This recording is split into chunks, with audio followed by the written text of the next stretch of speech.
যেদিন আমি আমার সহজ সরল স্বামীকে ছেড়ে একটা হ্যান্ডসাম স্টাইলিশ ছেলের সাথে পালিয়ে আসলাম, তখন আমার ছেলের বয়স মাত্র 3 বছর। সেদিন রাতেও আমার ছোট্ট ছেলেটা আমার বুকের উপর মাথা রেখে ঘুমিয়েছিল। ওর কপালে একটা চুমুকে আমি ধীরে ধীরে উঠে দাঁড়াই। আলমারি খুলে স্বামীর দেওয়া গয়নাগুলো আর তার কষ্ট করে জমানো কিছু টাকা ব্যাগে ভরি। তারপর নিঃশব্দে দরজা খুলে বেরিয়ে যায় নতুন জীবনের স্বপ্নে। আমি ভাবছিলাম, এবার বুঝি সত্যিকারের সুখ আমার দরজায় কড়া নাড়বে। আমার স্বামীর নাম ছিল আকাশ। খুব সাধারণ একটা মানুষ। সরকারি চাকরি করত। দেখতে একদম সাধারণ, কথাবার্তাও কম, কিন্তু মানুষটা আমাকে ভীষণ ভালোবাসতো। আমার ছোট ছোট শখ পূরণ করার জন্য নিজের প্রয়োজন পর্যন্ত ভুলে যেত। অথচ আমি সব সময় মনে করতাম সে আমার যোগ্য না। কারণ তখন আমার জীবনে এসেছিল সাইম। ফেসবুকে পরিচয়, তারপর ধীরে ধীরে কথা। সাইমের স্টাইল, দামি বাইক, স্মার্ট কথা বলার সব কিছু আমাকে যেন অন্য একটা জগতে নিয়ে গিয়েছিল। সে আমাকে বলতো, তুমি এত সুন্দর একটা মেয়ে, তোমাকে এই মধ্যবিত্ত জীবনে মানায় না। আমি ধীরে ধীরে নিজের সংসারকে ছোট মনে করতে শুরু করি। আকাশের ভালোবাসা তখন আমার কাছে বিরক্তিকর লাগতো। মনে হতো এই মানুষটার সাথে থাকলে আমি কোনোদিন সুখী হতে পারবো না। একদিন রাতে সায়েম বলল, চলো পালিয়ে যাই, আমি তোমাকে রানীর মতো রাখবো। আমি একবারও আমার 3 বছরের ছেলের মুখটা ভাবিনি। সেদিন বাসা থেকে বের হওয়ার সময় শুধু একবার পেছনে তাকিয়েছিলাম। আকাশ ঘুমিয়েছিল ছেলেকে বুকের সাথে জড়িয়ে।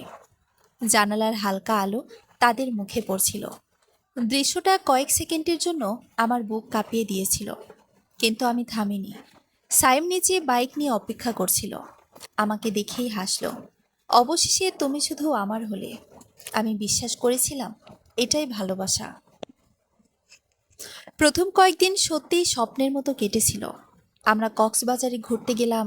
দামি হোটেল, রেস্টুরেন্ট, নতুন জামা কাপড়, সব কিছু দেখে মনে হচ্ছিল আমি ঠিক সিদ্ধান্তই নিয়েছি। কিন্তু 1 মাস যেতে না যেতেই সব বদলাতে শুরু করলো। সাইম আগের মতো সময় দিত না। সারাক্ষণ ফোন নিয়ে ব্যস্ত থাকতো। মাঝে মধ্যে রাত করে বাসায় ফিরতো। আমি কিছু জিজ্ঞেস করলেই বিরক্ত হতো। একদিন সাহস করে বললাম, তুমি আগের মতো আর আমাকে ভালোবাসো না কেন?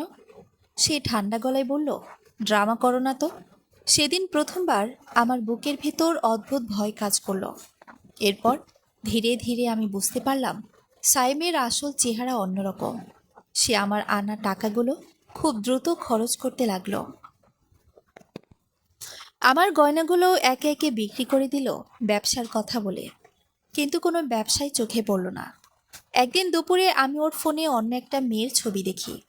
মেয়েটার সাথে ওর অন্তরঙ্গ চ্যাটও ছিল। আমি কাপা গলায় বললাম, এই মেয়েকে?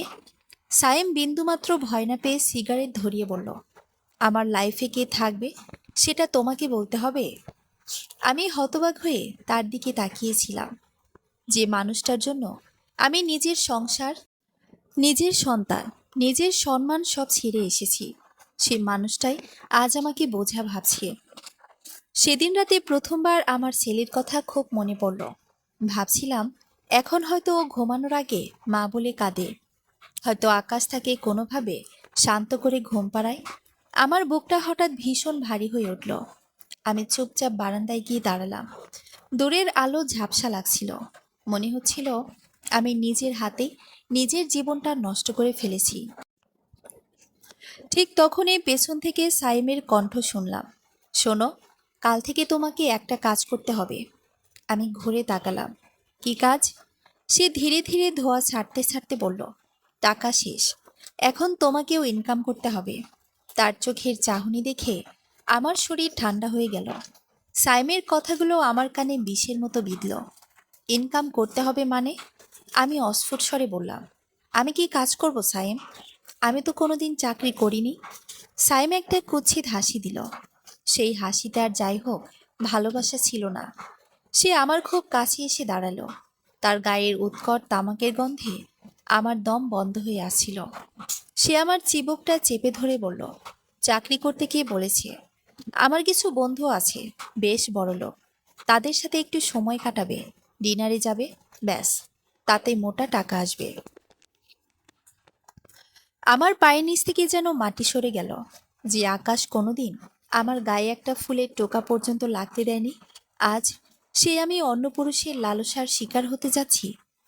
সাইমের হাতটা ঝাড়ি দিয়ে সরিয়ে আমি চিৎকার করে উঠলাম, ছি সাইম, তুমি এ কথা বলতে পারলে? আমি তোমাকে ভালোবেসে সব ছেড়ে এসেছি। সাইম হো হো করে হেসে উঠল। ভালোবাসা? ওসব তো ডাস্টবিনে ফেলে দিয়েছি যেদিন তুমি তোমার 3 বছরের ছেলেকে ফেলে রেখে আমার বাইকে উঠেছিলে। যে নারী নিজের সন্তানকে ভালোবাসতে পারেনি, সে আবার সতীপনা দেখাচ্ছে। সেদিন রাতে সাইম আমাকে ঘরে বন্দি করে রেখে বাইরে চলে গেল। আমি ঘরের অন্ধকার কোণে বসে ফুপিয়ে ফুপিয়ে কাঁদতে লাগলাম। আজ আকাশের সেই সাধারণ চেহারাটা আমার চোখের সামনে বারবার ভেসে আসছিল। আকাশ হয়তো এখন ডিউটি থেকে ফিরেছে, হয়তো অভ্যস্ত হাতে ছেলেকে খাইয়ে দিচ্ছে। ছেলেটা কি এখনো মাঝরাতে উঠে মা মা বলে চিৎকার করে? আকাশ কি আমাকে এখনো ঘৃণা করে, নাকি সে জানতো আমি মরীচিকার পেছনে ছুটে আমি একদিন এভাবে নিঃস্ব হব? পরদিন দুপুরবেলা সায়েম দুজন অচেনা লোককে নিয়ে বাসায় ফিরল। তাদের চোখের চাউনি ছিল ক্ষুধার্ত নেকড়েদের মতো। সায়েম তাদের সামনেই আমাকে বলল, রেডি হয়ে নাও, এদের সাথে তোমাকে যেতে হবে। আমি শক্ত হয়ে দাঁড়ালাম, বললাম, আমি কোথাও যাব না। দরকার হলে আমি রাস্তায় ভিক্ষা করব, তবু তোমার এই নোংরা খেলায় পা দেব না। সায়েম তেড়ে এসে আমার চুলের মুঠি ধরল, কষিয়ে একটা চড় মারল গালে। আমি ছিটকে ফ্লোরে পড়ে গেলাম। ঠোঁটের কোণ দিয়ে রক্ত গড়িয়ে পড়ছে। সে নিচু হয়ে আমার কানে কানে বলল, পালাবার পথ তুমি নিজেই বন্ধ করেছ। এখন চিৎকার করলেও কেউ আসবে না, পুলিশে যাবে। নিজের ইজ্জত তো আগেই বিক্রি করে এসেছ। লোক দুটো সোফায় বসে হাসছিল। আমার মনে হলো আমি জীবন্ত কবরে ঢুকে পড়েছি। ঠিক সেই মুহূর্তে আমার ব্যাগের কোণে রাখা একটা ছোট্ট জিনিসের দিকে চোখ গেল। ওটা আমার ছেলের একটা ছোট খেলনা গাড়ি। আসার সময় ভুল করে ব্যাগে ঢুকে গিয়েছিল।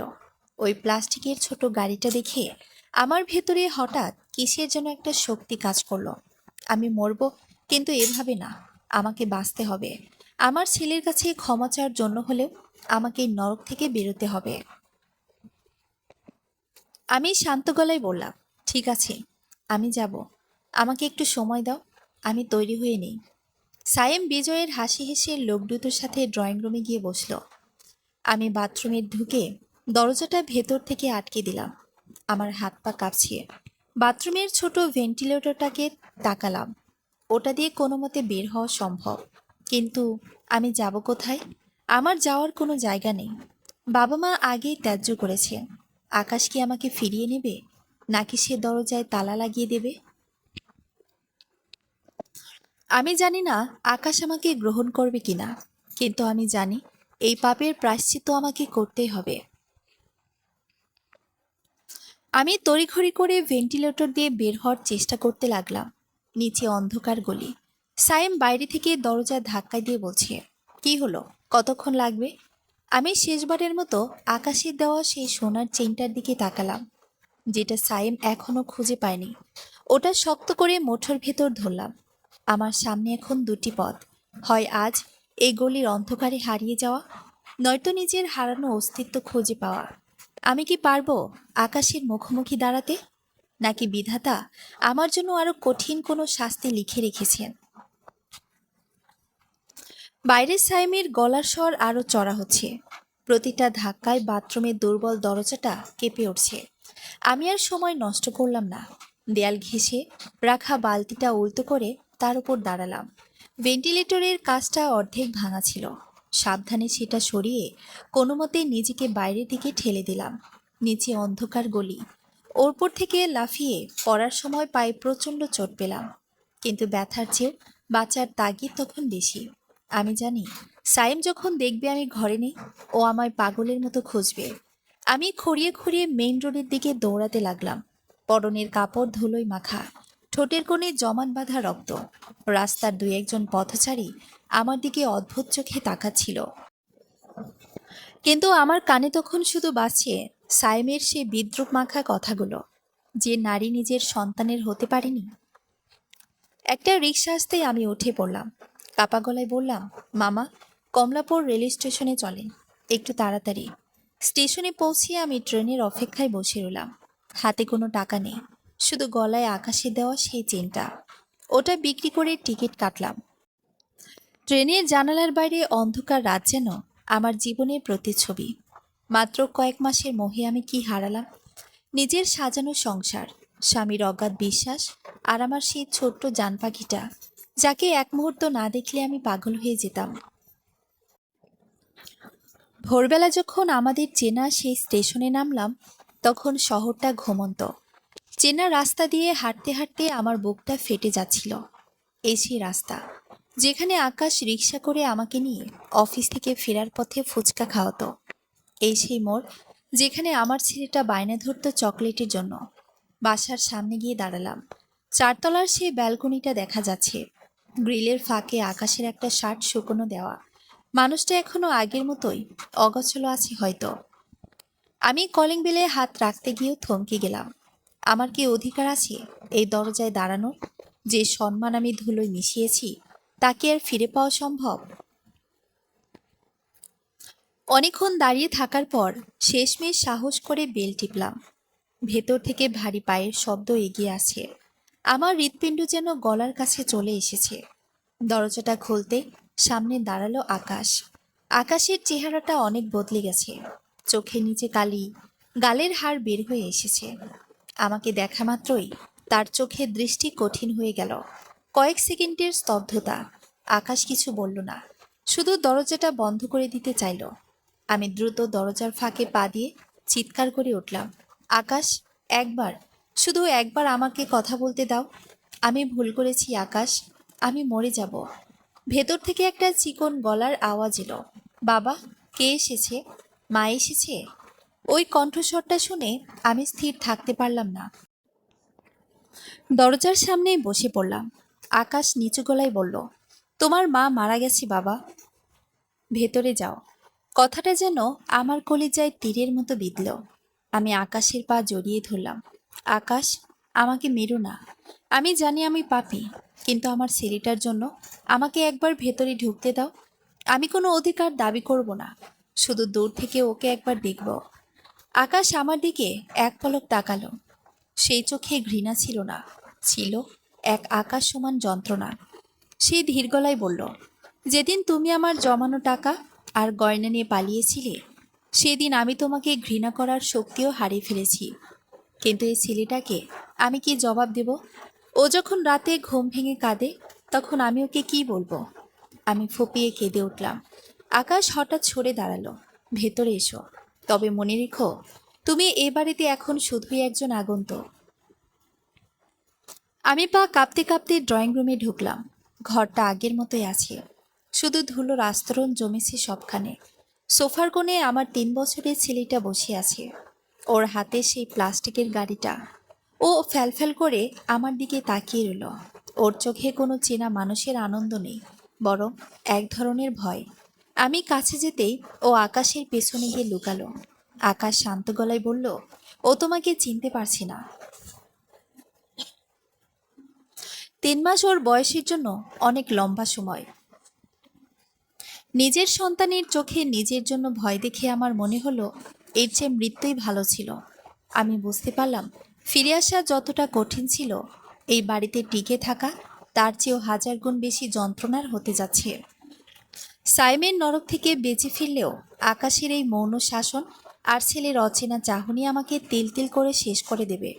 আকাশের সে একটি বাক্য, ও তোমাকে চিনতে পারছে না, আমার কানে তপ্ত সীসার মতো লাগলো। আমার নিজের কলিজার টুকরো, যাকে 10 মাস 10 দিন গর্ভে ধারণ করেছি, যার প্রতিটি কান্নার সুর আমার চেনা, সে আজ আমাকে দেখে ভয়ে তার বাবার পেছনে লুকোচ্ছে। আমি ফ্লোরে বসে দুহাতে মুখ ঢেকে কাঁদতে লাগলাম। আকাশ কোনো সান্ত্বনা দিতে এলো না। সে রান্নাঘরে গিয়ে ছেলের জন্য দুধ গরম করতে লাগলো। ঘরটার প্রতিটি কোণ আমাকে বিদ্রুপ করছে। ড্রেসিং টেবিলের আয়নায় নিজের প্রতিচ্ছবি দেখে নিজেই চমকে উঠলাম। কে কাকে দেখছি আমি? রুক্ষ চুল, চোখের নিচে কালি, আর ঠোঁটের সেই ক্ষত, সাইমের দেওয়া শেষ উপহার। একটু পর আকাশ ড্রয়িং রুমে এসে ছেলের হাতে দুধের মগটা দিল। ছেলেটা এক চুমুক খেয়েই আধো আধো গলায় বলল, বাবা, ও কাঁদছে, ওকে চলে যেতে বলো, আমার ভয় লাগে। বুকের ভেতরটা কেউ যেন ধারালো ছুরি দিয়ে ফালা করে দিল। আমি আর্তনাদ করে উঠলাম, আকাশ, আমি ওর মা, তুমিও কি বলো আমি ওর মা।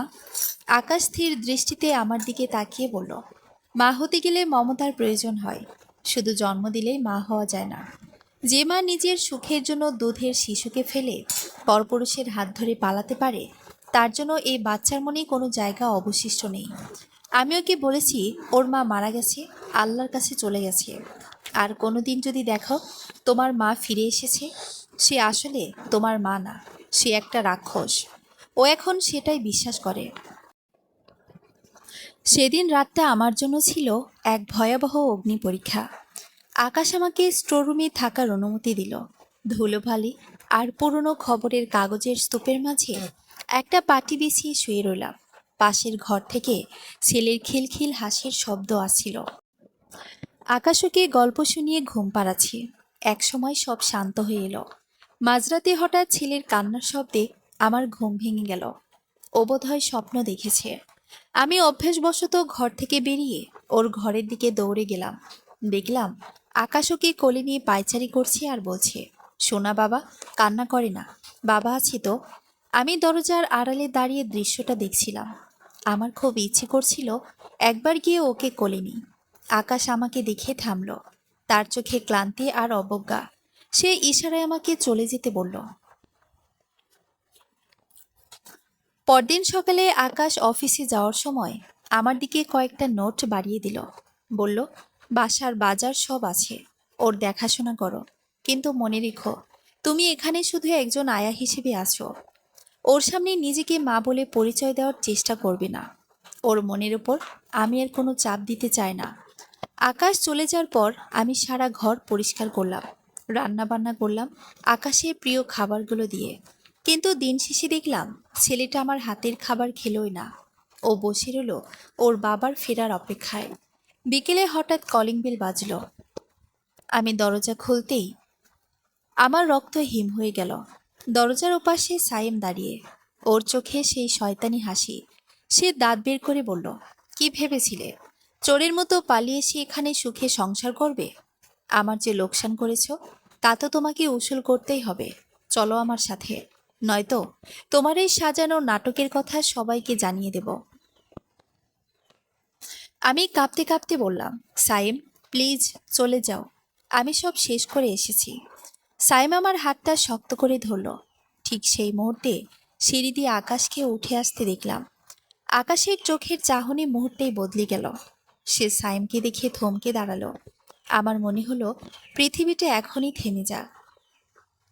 সাইম এবার আকাশের দিকে তাকিয়ে একটা বিকৃত হাসি দিয়ে বলল, আরে আকাশ ভাই যে, আপনার আমানত তো আমার কাছেই ছিল এতদিন, তা ফেরত নিয়ে কেমন লাগছে? আকাশের হাত মুষ্টিবদ্ধ হয়ে এলো। আমার মনে হলো আজ বোধহয় জীবনের শেষ রক্তপাতটা ঘটবে। আমি কার দিকে তাকাবো? যে স্বামী আমাকে আশ্রয় দিয়েছে তার দিকে, নাকি যে শয়তান আমাকে তিল তিল করে শেষ করেছে তার দিকে? সাইমের নির্লজ্জ কথাগুলো ড্রয়িং রুমে বিষাক্ত বাষ্পের মতো ছড়িয়ে পড়ল। আমার মনে হলো মেঝের কার্পেটটা যদি দুভাগ হয়ে যেত, তবে আমি সেখানে জীবন্ত কবর নিতাম। আকাশের চোখের দিকে তাকানোর সাহস আমার ছিল না। সাইম আমার হাতটা আরো জোরে চেপে ধরে আকাশের দিকে তাকিয়ে তাচ্ছিলের হাসি হাসল। আকাশ কোলে থাকা ছেলেটাকে আলতো করে নিচে নামিয়ে দিল। তারপর ধীর পায়ে আমাদের দিকে এগিয়ে এলো। তার মুখমণ্ডল পাথরের মতো শক্ত, কোনো আবেগ নেই। আমি ভাবছিলাম আকাশ বোধহয় সাইমের ওপর ঝাঁপিয়ে পড়বে, কিন্তু সে যা করলো তার জন্য আমি প্রস্তুত ছিলাম না। আকাশ আমার দিকে তাকিয়ে খুব শান্ত গলায় বলল, সাইম ঠিকই বলেছে, ওর সাথে তোমার যাওয়াটাই এখন একমাত্র সমাধান। আমি আর্তনাদ করে উঠলাম, আকাশ, তুমি কি বলছো এসব? ও একটা শয়তান, ও আমাকে মেরে ফেলবে। আকাশ আমার কথায় বিন্দুমাত্র কর্ণপাত করল না। সে সাইমের দিকে তাকিয়ে বলল, এই নারী এখন আপনার স্ত্রী। সাইম সাহেব, আপনি একে নিয়ে এসেছেন, আপনিই নিয়ে যান। আমার এই বাড়িতে ওর কোনো স্থান নেই। সায়েম বিজয়ের হাসি হেসে উঠল। শুনলে তো, তোমার পরম দয়ালু স্বামীও তোমাকে চায় না। এখন চলো, লক্ষ্মী মেয়ের মতো আমার সাথে। আমি পাগলের মতো আকাশের পা জড়িয়ে ধরলাম। আকাশ, দোহাই তোমার, আমাকে ওই নরকে পাঠিও না। আমি আয়া হয়ে থাকবো, চাকরানি হয়ে থাকবো, তোমার এই বাড়ির এক কোণে পড়ে থাকবো, তবু আমাকে বের করে দিও না। আকাশ ঝাড়া দিয়ে আমার হাত সরিয়ে দিল। তার চোখে তখন বরফ শীতল ঘৃণা। সে নিচু হয়ে আমার চোখের দিকে তাকিয়ে বলল, তুমি বোধহয় একটা জিনিস ভুলে যাচ্ছ। আমার স্ত্রী এবং আমার সন্তানের মা অনেকদিন আগেই মারা গেছে। যেদিন তুমি এই ঘর থেকে অন্যের হাত ধরে বেরিয়েছিলে, সেদিনই আমি তোমার জানাজা পড়ে নিয়েছি। এখন আমার সামনে যে দাঁড়িয়ে আছে, সে কেবল সাইম নামক এক ব্যক্তির স্ত্রী। পর স্ত্রীর প্রতি আমার কোনো দায়বদ্ধতা নেই। ছেলের দিকে তাকিয়ে আকাশ আবার বলল, বাবা, দেখো, এই লোকটা তার রাক্ষসটাকে ধরে নিতে এসেছে। আমাদের বাড়িতে এখন আর কেউ নেই, তুমি ভেতরে গিয়ে খেলো। ছেলেটা ভয়ে ভয়ে সায়েম আর আমার দিকে তাকিয়ে দৌড়ে ভেতরে চলে গেল। সায়েম আমাকে টেনে হিঁচড়ে দরজার দিকে নিয়ে যেতে লাগলো। আমি আকাশের দিকে করুণ চোখে তাকালাম, শেষবারের মতো একটু দয়া পাওয়ার আশায়। কিন্তু আকাশ তখন দরজা খুলে নির্বিকার দাঁড়িয়ে আছে। দরজা থেকে বের হওয়ার আগে আকাশ শেষবারের মতো বলল, সাইম সাহেব, একটা কথা মনে রাখবেন, এবারের সীমানার ভেতরে যদি কোনোদিন আপনাদের দেখি, তবে আমি পুলিশ ডাকতে দ্বিধা করব না। আমার মৃত স্ত্রীর স্মৃতি আর আমার জ্যান্ত সন্তানকে বিরক্ত করার অধিকার পৃথিবীর কারো নেই। ঠাস করে দরজাটা বন্ধ হয়ে গেল। সাইম আমাকে সিঁড়ি দিয়ে টেনে নামাতে নামাতে বিদ্রূপ করে বলল, কি হলো? তোকে তো লাথি মেরে বের করে দিল। এখন তো আমার চরণভূমি ছাড়া তোমার আর কোনো গতি নেই। রাস্তায় নামার পর আমার মনে হলো আকাশটা ভেঙে আমার মাথায় পড়ছে। সাইম রাস্তার মাঝখানে আমার গালে একটা চর বসিয়ে দিল। বেশি নাটক করেছিস ওখানে, এখন চল, আজ রাতেই আমার ক্লায়েন্টের সাথে ডিনারে যেতে হবে। অনেক টাকা লস করেছি সেই কয়দিন। আমি রাস্তার পাশে পড়ে থাকা ধুলো বালির দিকে তাকিয়ে রইলাম। নিজের কর্মফলের বিষ আজ আমাকেই পান করতে হচ্ছে। আকাশ আমাকে ঘৃণা করেনি, সে আমাকে স্রেফ মুছে ফেলেছে তার জীবন থেকে। যে সন্তানের জন্য ফিরে এসেছিলাম, সে জানল তার মা এক রাক্ষস। আর যে মানুষটা ভালোবেসে ঘর ছেড়েছিলাম, সে আমাকে পণ্যের মতো বাজারে বিক্রি করতে নিয়ে যাচ্ছে। আমি কি পারবো সাইমের এই মরণ ফাঁদ থেকে বাঁচতে? নাকি আকাশের দেওয়া এই চূড়ান্ত শাস্তি আমার জীবনের শেষ পরিণতি? রাস্তার ল্যাম্পপোস্টের আলোয় সাইমের মুখটা আজ পিশাচের মতো লাগছিল। সে আমাকে এক প্রকার জোর করে টেনে হিঁচড়ে একটা নির্জন গলির দিকে নিয়ে যাচ্ছিল। বারবার বলছিল, আজ রাতে তোকে দিয়েই আমার সব দেনা শোধ হবে। আমার ভেতরটা তখন হাহাকার করে উঠছিল। এই পশুটাই কি ছিল আমার স্বপ্নের রাজকুমার, যার জন্য আমি আমার আকাশ আর আমার 3 বছরের ছেলেটাকে নরকে ফেলে গিয়েছিলাম? গলির মোড়ে একটা কালো গাড়ি দাঁড়িয়েছিল। সাইম আমাকে গাড়িতে তোলার জন্য ধাক্কা দিতেই আমি প্রাণপণে চিৎকার করে উঠলাম। ঠিক সেই মুহূর্তে হঠাৎ কোথা থেকে পুলিশের ভ্যান এসে হাজির হলো। সাইম পালানোর চেষ্টা করলো, কিন্তু পুলিশ তাকে ঝাপটে ধরল। আমি অবাক হয়ে দেখলাম, পুলিশের গাড়ির আড়াল থেকে ধীর পায়ে আকাশ বেরিয়ে এলো। আকাশকে দেখে সাইম গর্জে উঠল, তুই পুলিশ ডেকেছিস? আকাশ শান্ত গলায় বলল, আমি আগেই বলেছিলাম, আমার বাড়ির সীমানায় তোমাকে দেখলে পুলিশ ডাকবো। আরেকজন অপরাধীকে ধরিয়ে দেওয়া নাগরিক হিসেবে আমার দায়িত্ব। তবে এই নারীকে আমি এখানে রেখে যাচ্ছি না। এর বিচার আদালত করবে না, করবে এর বিবেক। সাইমকে পুলিশ নিয়ে যাওয়ার পর রাস্তায় শুধু আমি আর আকাশ দাঁড়িয়ে রইলাম। রাত তখন গভীর। আমি আকাশের সামনে হাঁটু গেড়ে বসে পড়লাম। বৃষ্টির মতো চোখ দিয়ে পানি পড়ছে। আমি কাপা গলায় বললাম, আকাশ, আমি জানি আমি ক্ষমা পাওয়ার যোগ্য নই। আমাকে দয়া করো না, শুধু একবার, একবার আমাকে ক্ষমা করে দাও। আমি এই অপরাধ বোধ নিয়ে বাঁচতে পারছি না। আকাশ কোনো কথা বলল না। সে তার পকেট থেকে একটা ছোট রুমাল বের করে আমার হাতে দিল। তারপর বলল, বাসায় চলো। কাল ভোর পর্যন্ত তুমি এই বাড়িতে থাকতে পারো, তবে আমার ছেলের কাছাকাছি যাবে না। সেই রাতে আমি একবারের জন্য চোখ বন্ধ করতে পারিনি। সারা রাত ড্রয়িং রুমের মেঝেতে বসে আকাশের ঘরের দরজার দিকে তাকিয়েছিলাম। ভোরের আলো ফুটতে দেখলাম আকাশ ছোট একটা সুটকেস গুছিয়ে বাইরে এলো। ওর কোলে আমার কলিজার টুকরো, আমার ছেলে। আকাশ দরজার কাছে গিয়ে দাঁড়ালো। আমি দৌড়ে গিয়ে ওর পথ আগলে দাঁড়ালাম। চিৎকার করে বললাম, আকাশ, তুমি কি চলে যাচ্ছ? কোথায় যাচ্ছ আমাকে ফেলে? আকাশ আমার দিকে এক পলক তাকিয়ে ম্লান হাসল। যেখানে তোমার কোনো ছায়া পড়বে না। আমি এই শহর ছেড়ে অনেক দূরে চলে যাচ্ছি। আমি চাই না আমার ছেলে বড় হয়ে জানো তার মা তাকে ফেলে চলে গিয়েছিল। আমি ওকে বলবো ওর মা দূর আকাশে তারা হয়ে গেছে। ও সেটাই বিশ্বাস করে শান্তিতে থাকো। আমি ডুকরে কেঁদে উঠলাম। আকাশ, অন্তত একবার ওকে আমাকে কোলে নিতে দাও। আমি তো ওর মা, একবারের জন্য। আকাশ কিছুক্ষণ দ্বিধায় রইল। তারপর খুব সাবধানে ছেলেটাকে আমার দিকে বাড়িয়ে দিল। 3 মাস পর আমি আমার নারী ছেঁড়া ধনকে কোলে নিলাম। ওর গায়ের সে পরিচিত দুধের গন্ধটা নাকে আসতেই আমি ডুকরে কেঁদে উঠলাম। ছেলেটা অবাক হয়ে আমার চোখের পানি মুছে দিয়ে আধো আধো গলায় বলল, রাক্ষস, তুমি কান্না করো কেন? তোমার বুঝি খুব লেগেছে? ওর কথা শুনে আমার বুকটা যেন ফেটে যাচ্ছিল। আমি ওর কপালে, গালে অজস্র চুমু খেলাম। আমার কান্নায় ছেলেটার শার্ট ভিজে যাচ্ছিল। মনে হচ্ছিল সময়টা যদি এখানেই থমকে যেত। ঠিক 2 মিনিট পর আকাশ হাত বাড়িয়ে বলল, হয়েছে, এবার দাও। আমি দিতে চাচ্ছিলাম না, কিন্তু আকাশের চোখের সেই কঠিন চাহনি আমাকে বাধ্য করল। ও ছেলেটাকে কোলে নিয়ে বলল, এই ফ্ল্যাট থেকে আজকেই চলে যেও। এই ফ্ল্যাট আমি বিক্রি করে দিয়েছি। 1 মাস আগে তারা হয়তো আগামীকাল এই ফ্ল্যাটে উঠবে। বলে শটান দরজার দিকে হাঁটা দিল আকাশ। আমি পিছু পিছু দৌড়ে গিয়ে সিঁড়ির গোড়ায় দাঁড়ালাম। আকাশ, একবার বলো তুমি কোথায় যাচ্ছ? আমি কিভাবে বাঁচব? আকাশ সিঁড়ি দিয়ে নামতে নামতে ফিরেও তাকালো না।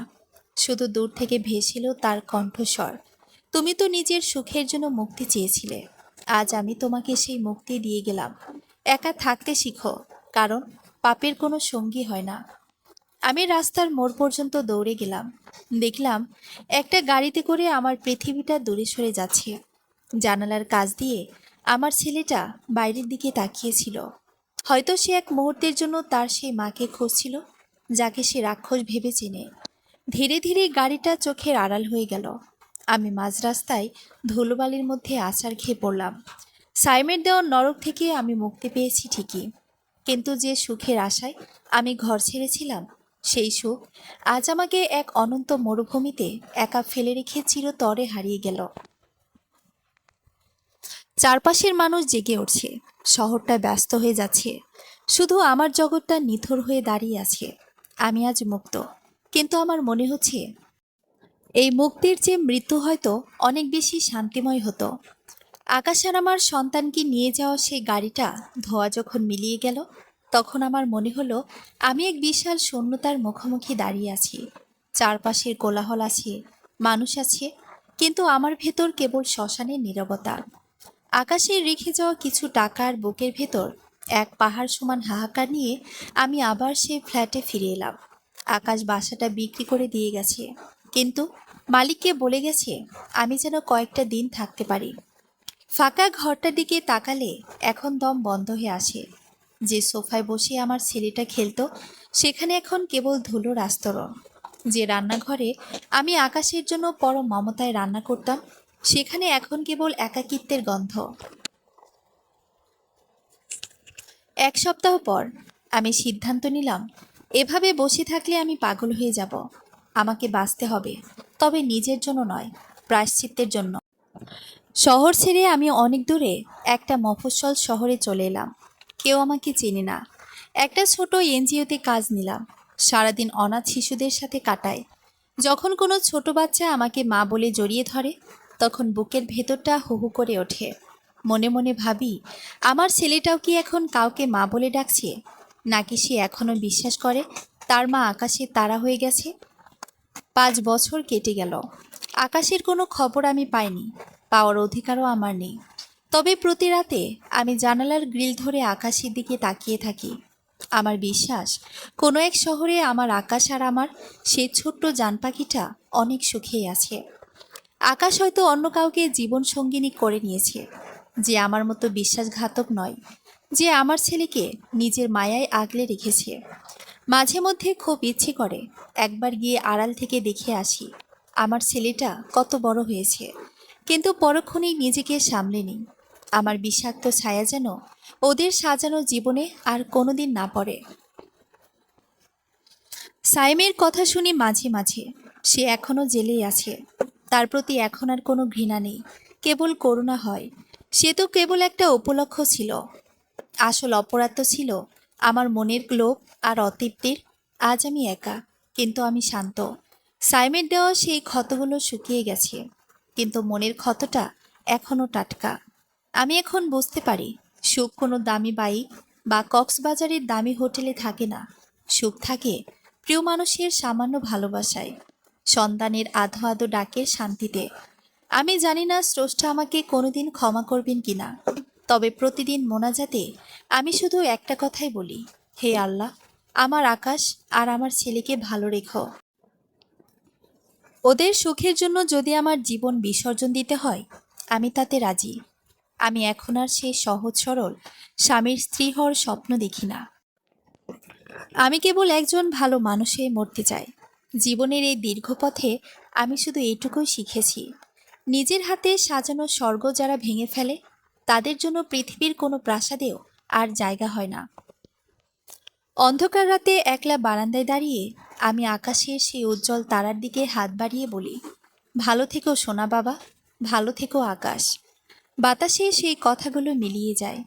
আমার দু চোখ দিয়ে গড়িয়ে পড়ে এক ফোঁটা তপ্ত জল, যা আমার সারা জীবনের ভুলের শেষ দলিল। সমাপ্ত। গল্পটি পড়ে আপনাদের কাছে কেমন লাগলো? আশা করি সবাই কমেন্ট করবেন। ধন্যবাদ।